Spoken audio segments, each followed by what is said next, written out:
graça e a paz estejam com todos vocês. Hoje nós vamos meditar no Salmo de número 6. Ele diz assim: Senhor, não me repreendas na tua ira, nem me castigues no teu furor. Tem compaixão de mim, Senhor, porque eu me sinto debilitado. Sara-me, Senhor, porque os meus ossos estão abalados. Também a minha alma está profundamente perturbada. Mas tu, Senhor, até quando? Volta-te, Senhor, e livra a minha alma, salva-me por tua graça, pois na morte não há recordação de ti. No sepulcro, quem te dará louvor? Estou cansado de tanto gemer. Todas as noites faço nadar o meu leito, de minhas lágrimas o alago. Meus olhos de mágoa se acham amortecidos, envelhecem por causa de todos os meus adversários. Apartai-vos de mim, todos os que praticais a iniquidade, porque o Senhor ouviu a voz do meu lamento. O Senhor ouviu a minha súplica, o Senhor acolhe a minha oração. Envergonhem-se e sejam sobremodos perturbados todos os meus inimigos. Retirem-se de súbito cobertos de vexame. Nós vamos pensar na seguinte grande ideia: a oração do pecador arrependido encontrará misericórdia em Deus. Eu vou repetir: a oração do pecador arrependido encontrará misericórdia em Deus. Este é um salmo escrito por Davi, onde ele recorre à misericórdia de Deus por causa de todo o contexto que nós já vamos ver daquilo que ele estava vivenciando. Só para nós entendermos um pouco o tipo de salmo que nós temos aqui, salmos são poesias que contêm elementos de louvor e de adoração a Deus. Eles se dividem em salmos didáticos de louvor e adoração, salmos de ações de graças, salmos de devoção penitencial ou de lamento profético e histórico.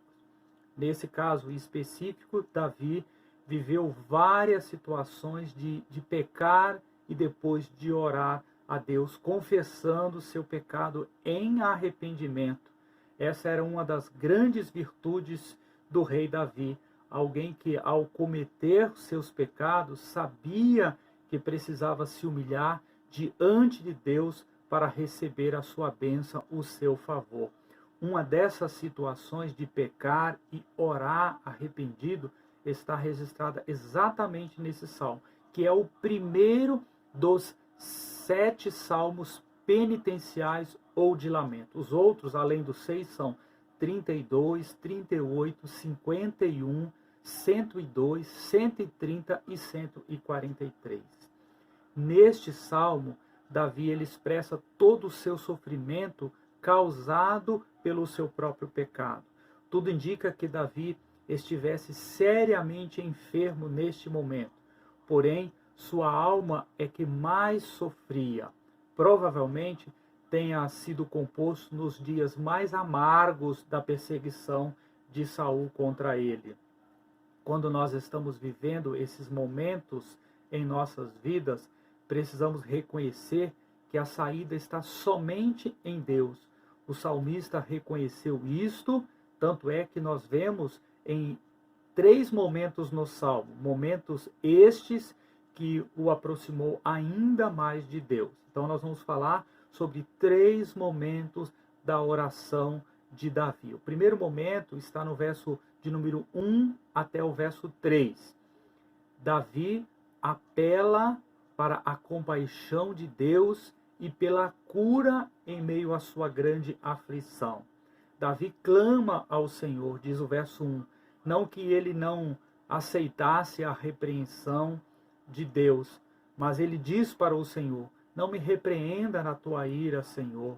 O salmista sabe do poder de Deus e entende que o Senhor pode lhe trazer um castigo ainda maior como consequência das suas escolhas pecaminosas. O profeta Jeremias, lá em Jeremias 10, 24, ele parece ter a mesma visão ao dizer: castiga-me, ó Senhor, mas em justa medida, não na tua ira, para que não me reduzas a nada. Davi então pede: nem me castigues no teu furor. É bem possível, irmãos, que Davi merecesse tal punição. Por isso, o pedido do salmista no verso 2: tem compaixão de mim, ó Deus. Ou seja, seja favorável a mim, Senhor.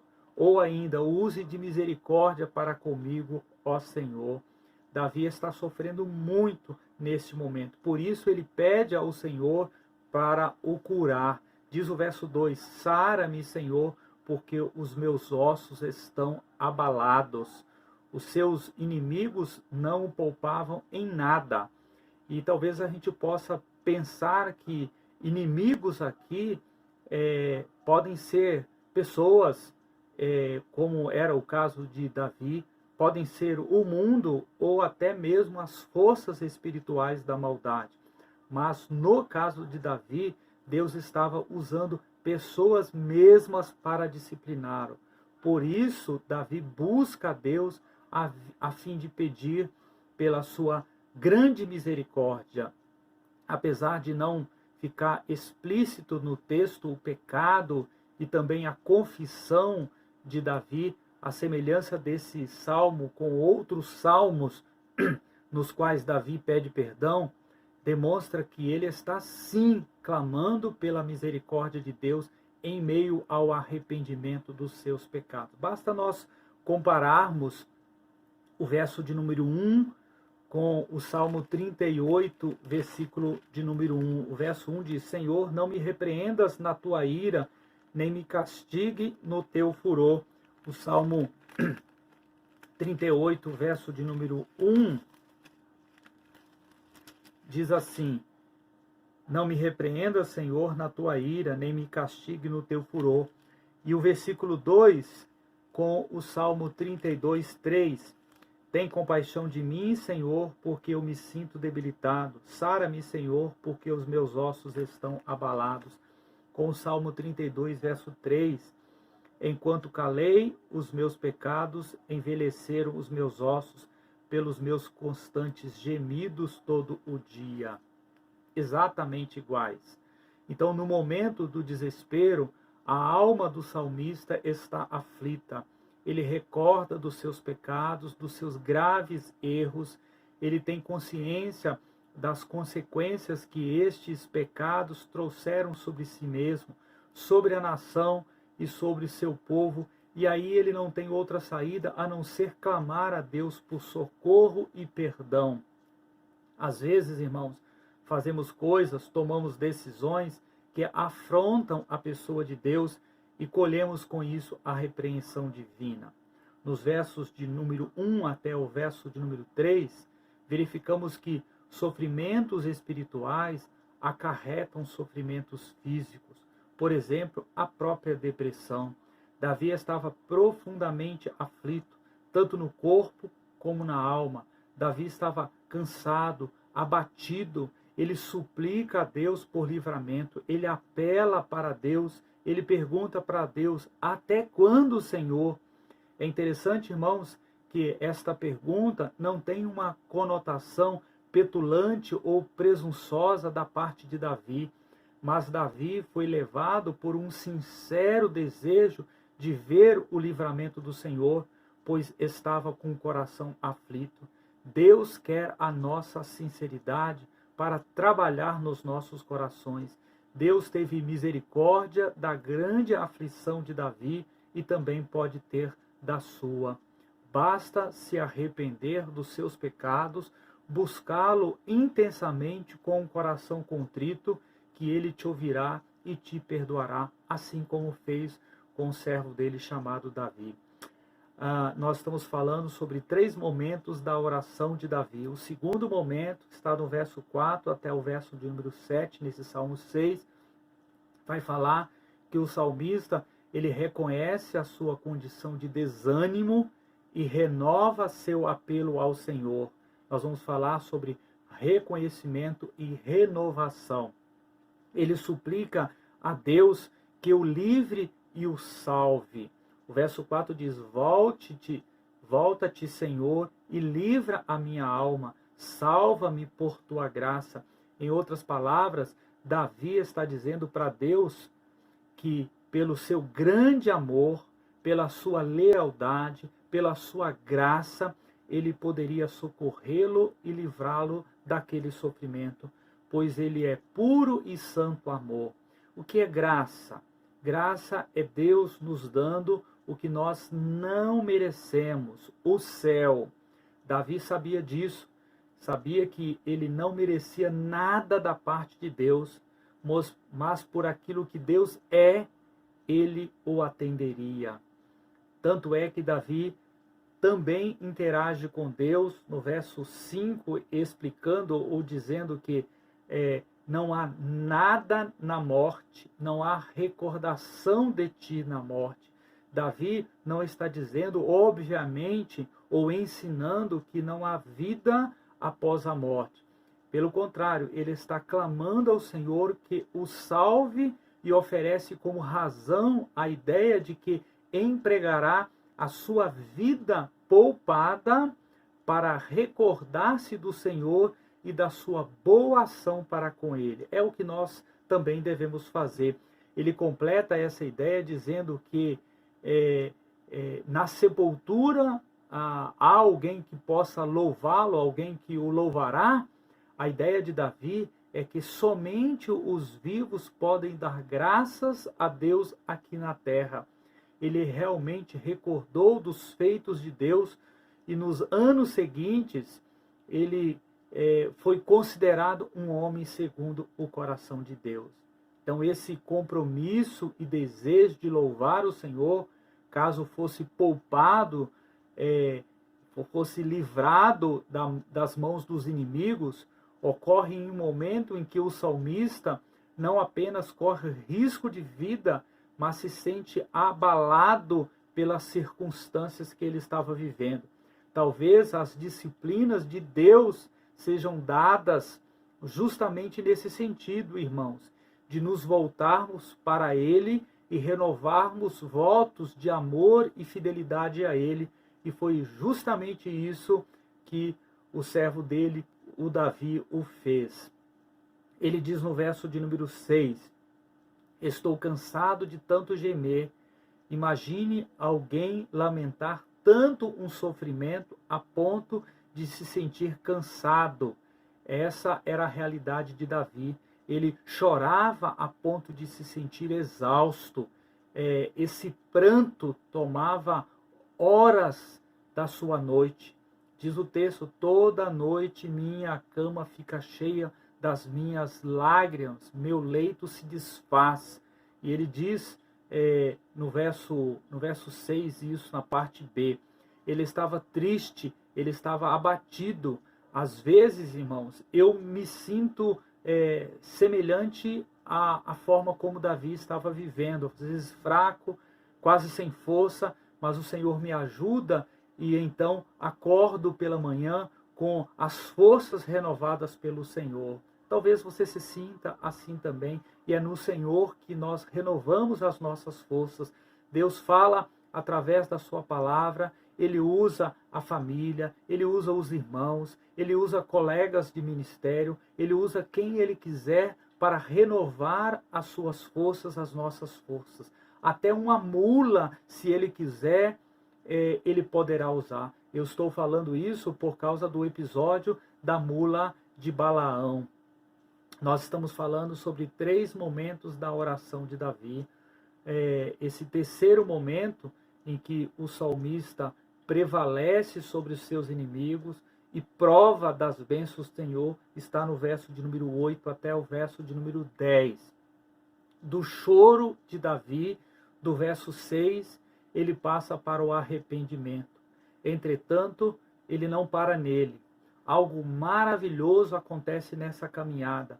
O pranto se transforma em alegria devido ao pedido de perdão, apesar de não estar claro no texto. Mas não porque o salmista passe a ver a situação com outros olhos, mas simplesmente porque o Senhor de fato o perdoou. Assim, Davi se vê livre das mãos dos inimigos. Isso está no verso 8, exatamente porque o Senhor ouviu a voz do seu lamento. Então, a sua trajetória foi do choro ao arrependimento e do arrependimento à alegria. O pecado realmente causa inúmeras tristezas, seja em termos de consequências, seja na tristeza pela perda de comunhão com o Senhor, com os irmãos. Então, o perdão de Deus, ele encontra o cristão como um bálsamo sobre uma ferida, traz alívio e cura. Conheço muita gente que passou do choro à alegria por meio do arrependimento. Nem sempre a alegria vem por meio da prosperidade ou da solução completa do problema, mas sempre há alívio da consciência culpada e restauração da comunhão com Deus e com o corpo de Cristo, com a sua igreja. No Salmo de número 30, no versículo de número 5, o salmista diz: porque a sua ira dura só um momento, no seu furor está a vida. O choro pode durar uma noite, mas a alegria vem pela manhã. Ele está dizendo que enquanto a ira de Deus dura apenas um instante, o seu favor dura a vida inteira. Nós estamos chegando na conclusão dessa meditação.